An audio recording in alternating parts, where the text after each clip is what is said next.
MPSC live YouTube चॅनलवर पुन्हा एकदा तुमचं अगदी मनापासून स्वागत आहे.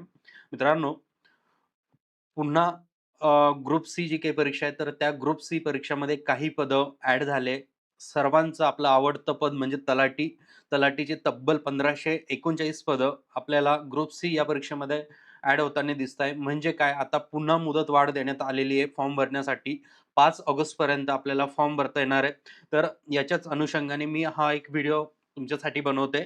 या व्हिडिओमध्ये महत्त्वाचे 2-3 मुद्दे सांगणार आहे. तुम्ही ॲड बघून झालीच असेल, तर त्यावरती मी काही फारसं बोलत नाही. पण आता ही जी काही नवीन पदं या ॲडमध्ये ॲड झालेली आहे, तर नेमकं याचा पॅटर्न कसा आहे असणार आहे.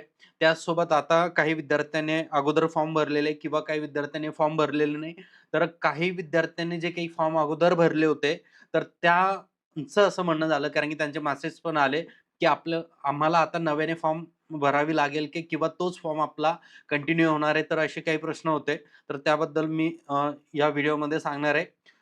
तर आता पहिला मुद्दा मी सांगतो, की जे काही फॉर्म अगोदर तुम्ही भरलेले असाल, तर ते फॉर्म पुढं नेमकं त्याच्यामध्ये काय चेंजेस करायचे? एक चेंजेस त्याच्यामध्ये आलं होतं, ते म्हणजे सेंटर चेंज करायला आपल्याला ऑप्शन दिला होता. पण जेव्हा मी आयोगाला आता हेल्पलाईनला कॉल केला आयोगाच्या, तर त्यांनी असं सांगितलं, की 2 दिवस वाट बघा. 2 दिवसानंतर त्याचंही अपडेट येईल, की नेमकं काय करायचं? जुने फॉर्म अपडेट करायचे किंवा काय करायचं? तर त्यांनी असं सांगितलं आणि एक मुद्दा त्यांनी हा सांगितला, की जुना जो काही तुम्ही फॉर्म भरलेला आहे, तर तो आता कॅन्सल करू नका. त्याच्यामध्येच अपडेट देणार आहे, असं आयोगाकडनं सांगण्यात आलेलं आहे.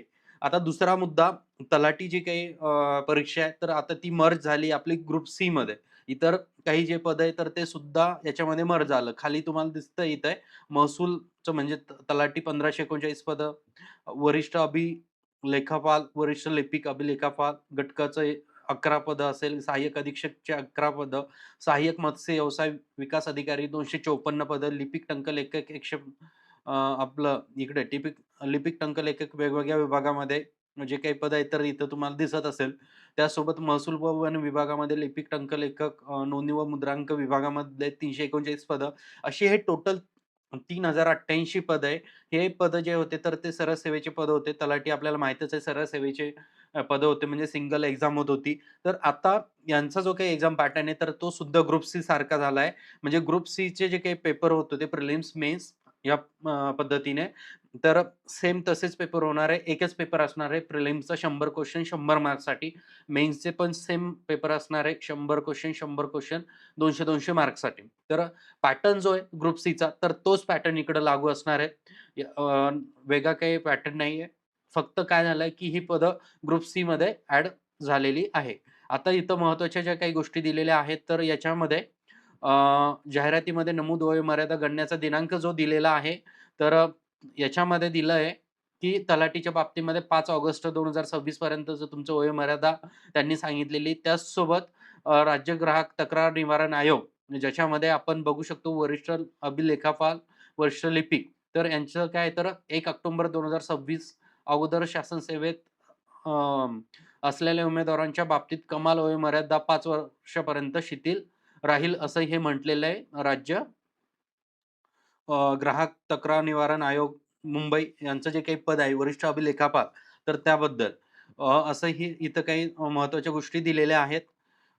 अजून महत्त्वाची गोष्ट म्हणजे, की उमेदवारांनी पूर्वपरीक्षेकरिता सादर करणे आवश्यक राहील.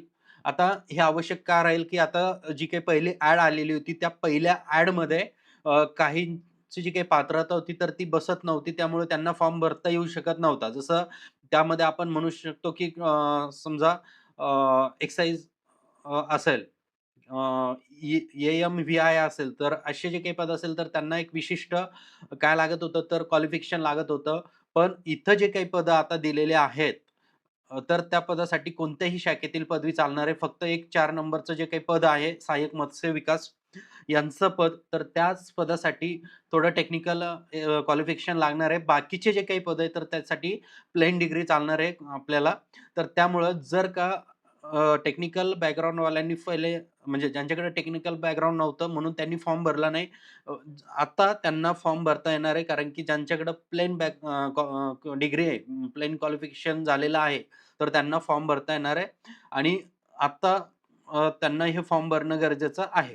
जर का पुढं आपण त्यांनी म्हणजे इथं क्लिअर करून दिलंय, की जर का पुन्हा काही अशी तक्रार आली, तर ती म्हणजे ग्राह्य पकडली जाणार नाही. ओके. त्यासोबत आता जे काही अर्ज करण्याचा जो अंतिम दिनांक आहे, तर तो 5 ऑगस्ट आता दिलेला आहे. म्हणजे 5 ऑगस्टपर्यंत आपण फॉर्म भरू शकणार आहे. अ, इथं जे काही ऑनलाईन पेमेंट असेल, तर जास्तीत जास्त तुम्ही 8 ऑगस्टपर्यंत तुम्ही भरू शकता. अशी मग ही जी काही टोटल ॲडव्हर्टाइजमेंट आहे, तर ती 5,707 पदासाठी आता कंप्लीट ॲडव्हर्टाइजमेंट आपल्या आयोगाने दिलेली आहे. म्हणजे सर्वात मोठी संधी आहे आता आपल्याला परीक्षेची तयारी करण्यासाठी. आता 3 महिने आपल्याकडे आहेत, तर 3 महिन्यामध्ये व्यवस्थित अभ्यास करा. तुमचे काही प्रश्न असतील अभ्यासासंबंधी, तर ते नक्की मला कमेंट बॉक्समध्ये सांगा. त्यावरती सुद्धा मी तुम्हाला गाईड करण्याचं काम करणार आहे. तर धन्यवाद. थांबूया आपण.